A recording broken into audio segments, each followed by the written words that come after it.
آلہ وأصحابہ اجمعین۔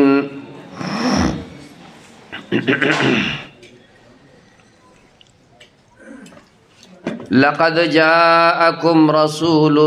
من انفسکم عزیز علیہ ما عنتم حریص علیکم بالمؤمنین رؤوف رحیم۔ وقال رسول اللہ صلی اللہ علیہ وسلم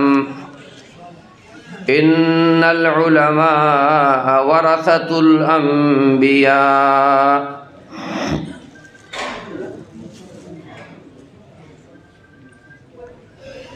وہ فاقہ کش جو موت سے ڈرتا نہیں ذرا،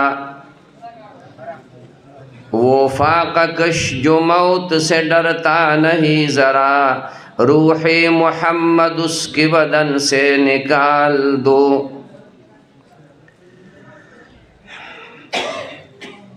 اہل حرم سے ان کی روایات چھین لو، اہل حرم سے ان کی روایات چھین لو، آہو کمر غزار ختن سے نکال دو۔ اہل عرب کو دے کے فرنگی تخیلات، اسلام کو حجاز و یمن سے نکال دو۔ افغانیوں کی غیرت دین کا ہے یہ علاج، افغانیوں کی غیرت دین کا ہے یہ علاج، ملا کو ان کی کوہ دمن سے نکال دو۔ اقبال کے نفس سے ہلالی کی آگ تیز، اقبال کے نفس سے ہلالی کی آگ تیز، ایسی غزل سرا کو چمن سے نکال دو۔ درود شریف ہوا ہے۔ اللہم صلی علی سیدنا محمد وآلہ وعطرتہ بعدد کل معلوم لکا۔ قابل صد احترام علماء کرام، خصوصاً شیخ الحدیث مولانا محمد صالح صاحب دامت برکاتہم العالیہ، مولانا خورشید احمد صاحب دامت برکاتہم العالیہ، دغه عظیم ادارے مدرسین او شیوخ، طلباء عظام، فضلاء کرام او پا دین مینو محترم و مسلمانہ نورونو، مخ کے شیخ الحدیث حضرت مولانا محمد قاسم صاحب دامت برکاتہم العالیہ دا بخاری شریف آخری حدیث تاسو تا بیان کو، زمادہ فکرو چیز بیانو نکم لگ جوڑ گندے ہم نمو بلزے تا ہم سے تک دے حاضری دا بلزے کے۔ شیخ الحدیث مولانا محمد صالح صاحب ویتا او کئیو سو خبری خامخا، او دیکھوا خورشید احمد صاحب دامت برکاتہم العالیہ دی ہم پا دی خبر باندے باعث شو، یو سو خبر استاسو مخی تقدم۔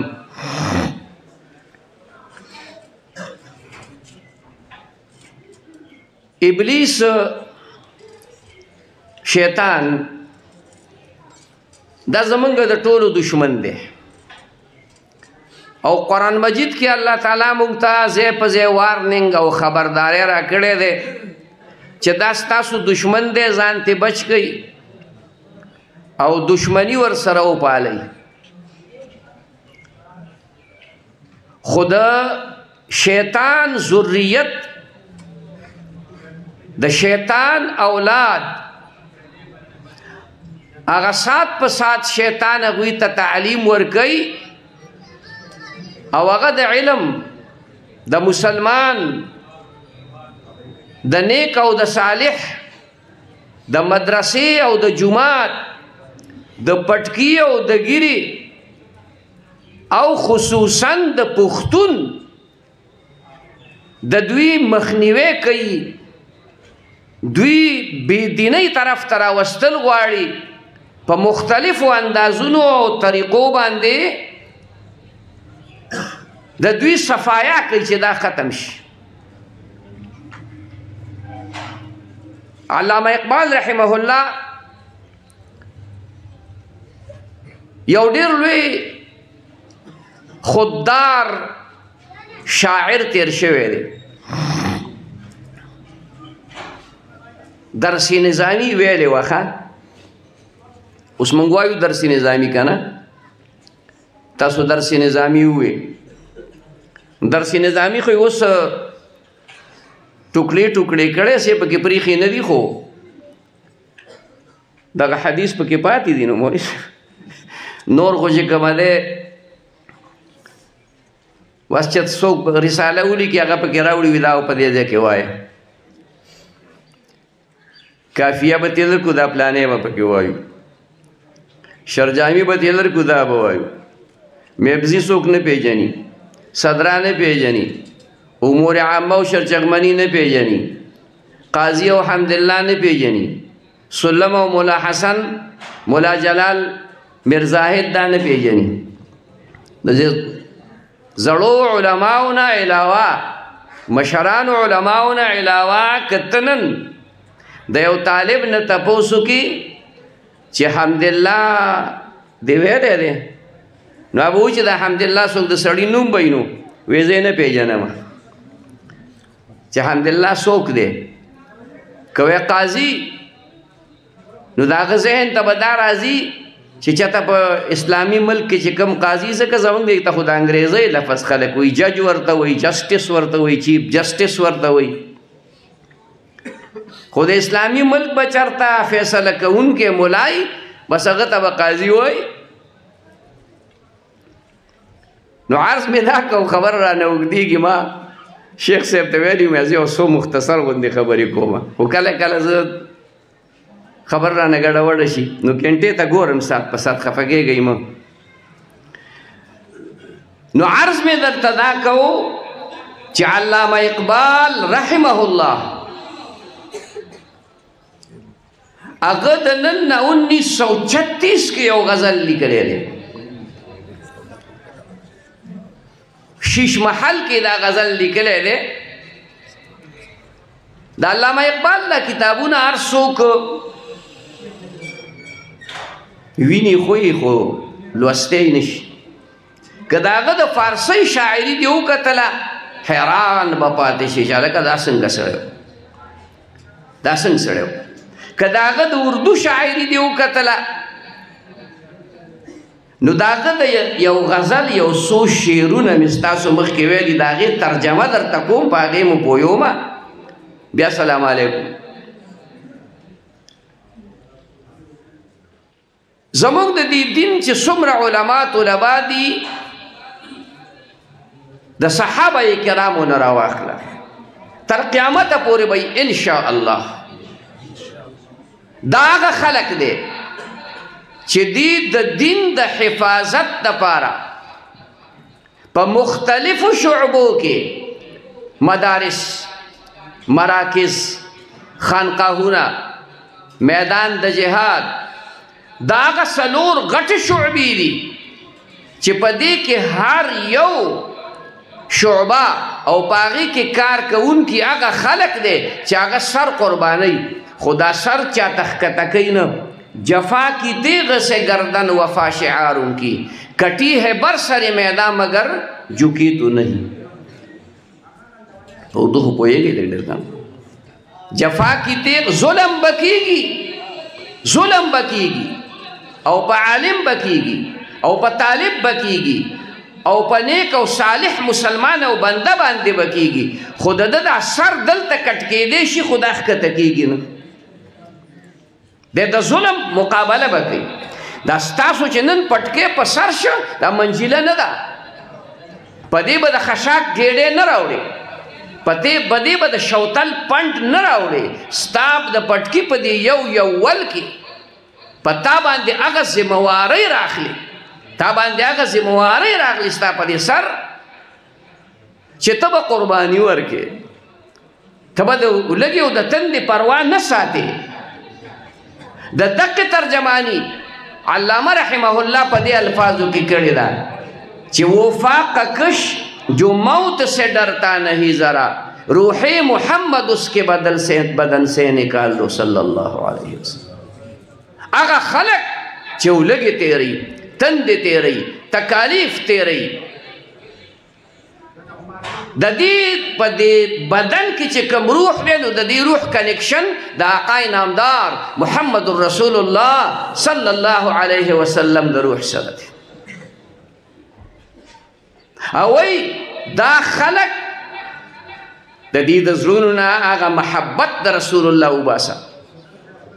آغا روح چی دا آغی کنکشن دے آغا کنکشن کٹ کا خدا یادو ساتی دا کیدے نشی صحابہ لگی تیرے کڑے ہوئے کنے ہوئے لگا شیخ صاحب مخ کے دا بیان ختم بخاری شریف چوکو نو مختصر یو دا ابو هريره رضی الله تعالی عنہ حالاتو کې دا دي چې اته ورځې ناری تیری کړي و ایمان پرېخه بلال رضی الله عنہ د غرن را غړولې د خپل لاس یو تړلې ایمان پرېخه سریخ کته کړه خباب رضی الله عنہ پس کروټ واچو خود توحید نه انکار کړي د پیغمبر د رسالت نه انکار کړي نه دې کړي دا زمونږ د پاره نمونی دي او دغه زمونږ مشران دي او مونږ دا دي چړیو نو دای درته وې چې روح محمد اس کے بدن سے نکال دو نو ته په خپل روح باندې په دې خپل زړه باندې دا محنت وکا دې کې داسې انقلاب راولا چې تا ته کومه رکاوټ مخې ته راځي کومه فتنه مخې ته راځي کوم مشکل مخې ته راځي چې هغه د ایمان په زور باندې ته اخوا کې ځکه چې وانتم الاعلون ان کنتم مؤمنین تاسو ته به الله غلبه درکوي دا کېدی نشي دا فتنې به وي خدا مونږ ته میراث کې میلاو دي ښه دا تکالیف دا لګي دا تندې دا سختۍ دا رکاوټونه دا مونږ ته میراث کې میلاو دي زه اکثر دا خبره کومه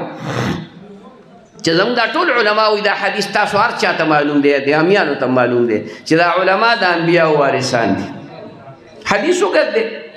نو زه سره وایم زم هلکه ټیک ده په دې علم کې مونږ وارثان یو ځکه د هغې وراثت دولت نه دی مال نه دی جایداد نه دی بینک بیلنس نه دی بنګله نه ده موټر نه دی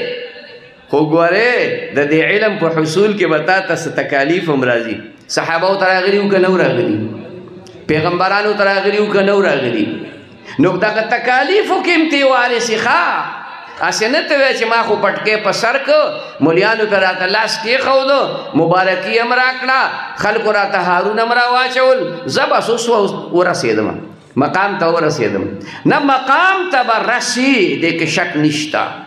خو لږه خواري به ورسره مخکې پکاري ښه په دې روح په دې زړه باندې به دې لږ محنت کې تبدیلی به اله راځي تبدیلی به اله پدې سبحان الله وبحمده سبحان الله العظیم کې تا ته دې خبرې اشاره ده تا ته دې خبرې اشاره چې په دې زړه محنت وکړه چې دا غیر الله ته وځي شرک ته وځي دروغ ته وځي غلطي ته وځي چغلي ته وځي څومره کبایر دي چې هغه وځي نو چې کله دا زړه د دغې نه خالی شو نو بیا به صحیح بیا به هر تمنا دل سے رخصت ہو گئی پوئے بخبر ہر تمنا دل سے رخصت ہو گئی اب تو آجا اب تو خلوت ہو گئی اب تو آجا اب تو آجا اب تو خلوت ہو گئی اے اللہ اس کو تراش یا رسول اللہ اس کو دیزل تراش ذکر خلوت خالی شو دا د دنیا د خیرو د خزلو نه ډکو اوس پاک ایک تم سے کیا محبت ہو گئی ساری دنیا سے ہی نفرت ہو گئی. تب په دې زړه محنتو کې د الله او د الله د رسول محبت په پکې راولي ساری دنیا سے ہی نفرت ہو گئی. دا دنیا به چې کوم دی نه به نفرت کېږي. نو دا یو فرمایي چې د دې خلکو د زړونو نه او د دې د بدنونو نه هغه روح لکه د کوم روح کنیکشن چې د آقای نامدار صلی الله علیه وسلم د روح سره دی. خیال کوئ چې داسې فتنه کې گرفتار نشئ، د دنیا په داسې فتنو کې گرفتار نشئ. نه بس د صحابو تاریخ ځان ته مخې ته کړه، دا کتابونه واله ځان له وګوره، مطالعه یې کوه او بیا یې ورته ووایي اہل عرب کو دیکھے فرنگی تخیلات، اہل عرب کو دیکھے فرنگی تخیلات، اسلام کو حجاز و یمن سے نکال دو. دا فرنگیانو دا زندگی دا طور طریقی دا دے عرب و خلقو تخیستک، دے عرب و خلق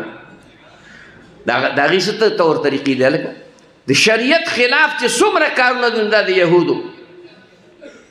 مشن دے و داغی محنت دے و داغی خواری دے.